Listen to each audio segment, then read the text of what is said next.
Yo, what's going on, guys? KrispyFlakes here. Welcome to another edition of Breaking the NBA. We have a lot of talk today when it comes to the Los Angeles Lakers, as LeBron James and the Lakers are not going to be in the playoffs. So this is the Lakers' sixth straight season of not being in the postseason, and this is LeBron's first time since the 2005 NBA season. Guys, let me know in the comment section below, what were you doing in 2005? Because that was literally like my second year of even watching basketball. I remember it because, you know, damn, Detroit Pistons against San Antonio Spurs in the finals, and Robert Horry hit some big bitch-ass three against my team, and of course the Spurs won in 2005.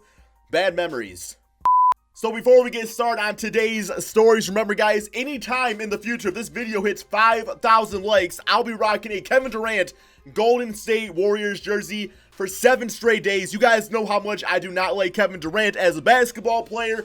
And also, in the very far future, if this channel ever hits 1 million subscribers, I'll be rocking a Darko and Stanley Johnson jersey for 365 straight days. So looking at the Brooklyn Nets 111-106 victory over the Los Angeles Lakers, D'Angelo Russell had a chance to put down his former team as he drops 21 points and 13 assists. Of course, as we all know, D'Angelo Russell was traded to the Brooklyn Nets a while back, and he was an all-star for the first time this season. Joe Harris also put out 26 points, while DeMar Carroll had 15 points and 6 rebounds. Looking at the side of the Los Angeles Lakers in LeBron's final game, I want to say game in the sense that, you know, now it just doesn't really matter anymore, but he did try pretty damn hard out there, dropping 25 points, 14 assists, and 9 rebounds, while JaVale McGee put up 33 points and 20 rebounds and 6 blocks.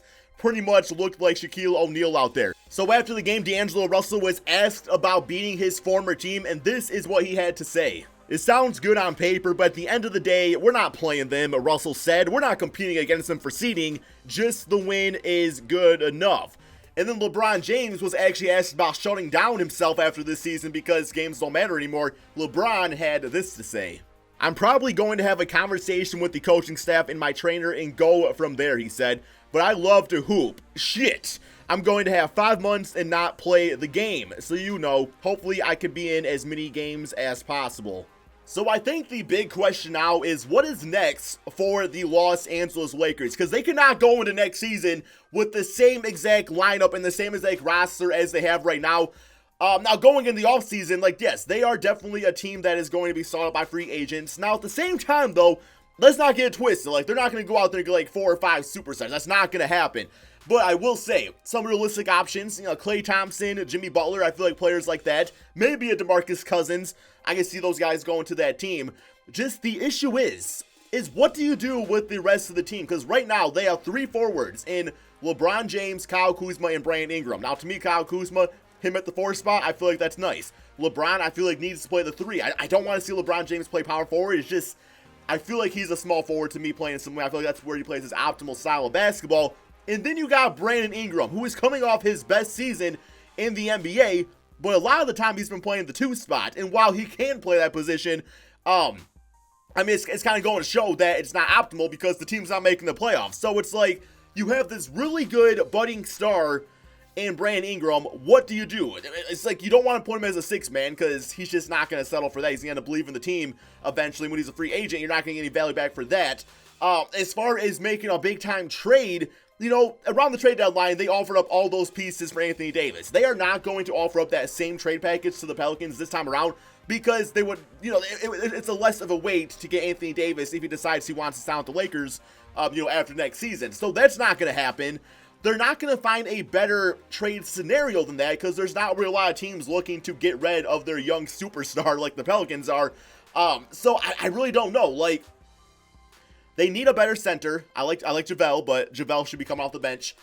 And they need a natural shooting guard, and I feel like that's Klay Thompson. Now, you can have your opinion about Lonzo Ball, if he should be the starting point guard of a LeBron James-ran team. I feel like the team was much better defensively with him out there. Yeah, offensive-wise, I mean, they do kind of clash with their styles of play.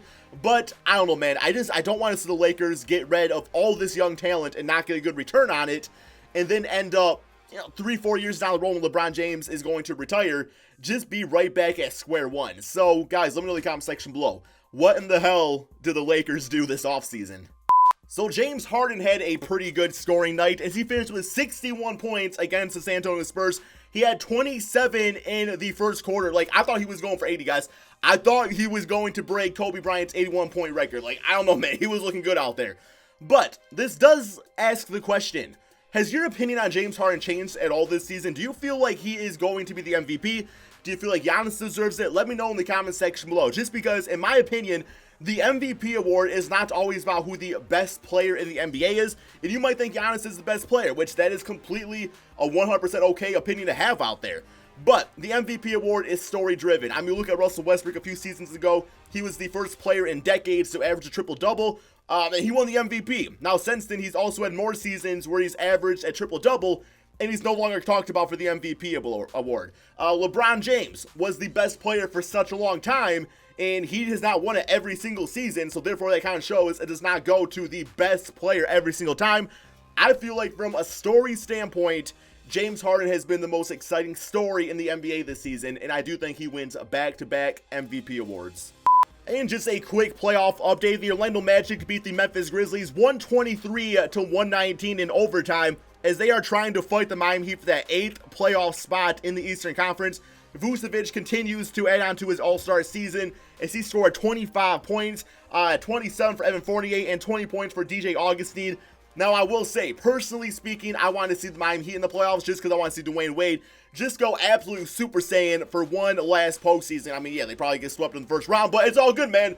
I want to see Dwayne Wade more than I want to see the Orlando Magic, but at the same time, I respect what Vucevic and the crowd is doing out there. So it turns out that Paul George of the OKC Thunder talked with Kawhi Leonard about his upcoming free agency, just because Paul George was in the same situation where he was on a team that he never really planned on going to, but ultimately ended up staying with. So a reporter asked Paul George about their conversation, and he had this to say. Paul, Kawhi's in a similar situation as you were in last year, coming to the team and about to be a free agent. Have you talked to him at all about kind of the process that you went through and what that school was like for you? Yeah, we talked about it. What sort of advice do you would give? That's between us. So yeah, he is giving him the silent treatment, not giving any indication what that conversation was about.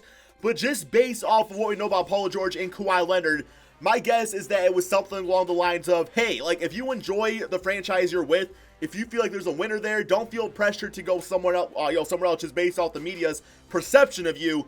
So I will say, like having Paul George talk to Kawhi Leonard, if you are a Raptors fan, this is definitely 100% a good thing. It seems like Kawhi is pretty happy. I mean, to the best of the ability of, a guy that never smiles. But I would not be surprised, man. I think it's going to come down to the run of the Raptors in the playoffs. If they end up getting to the Eastern Conference Finals and they're competitive and they, maybe get to the finals, then I think he stays. Now, if they go into the first, second round, get swept, lose 4 games to 1, chances are he probably leaves. So we got some big baller brand news. Alan Foster is a co-founder of the brand out there who owns about a 16.3% stake in the company. Lonzo Ball just fired his bitch ass. He was like, yo, bro, I know for a fact you are stealing money from me. It turns out Alan Foster, I don't know if the claims are actually true yet. I don't know if that was actually proven yet. But it sounds like he has stolen a combination of $1.5 million from Lonzo Ball's personal and business account. And let's just say, man, Lonzo's still on that rookie contract. So $1.5 million to LeBron James is probably like, yo, I don't even notice that. But to Lonzo, it's like, yo, that's a lot of money. Like where's it at? And actually, I think the worst part about this is that Lonzo has had concerns about Alan Foster for months now, told his father LeVar Ball about it, and LeVar just kind of blew him off. Now, since Lonzo firing him, LeVar Ball had this to say.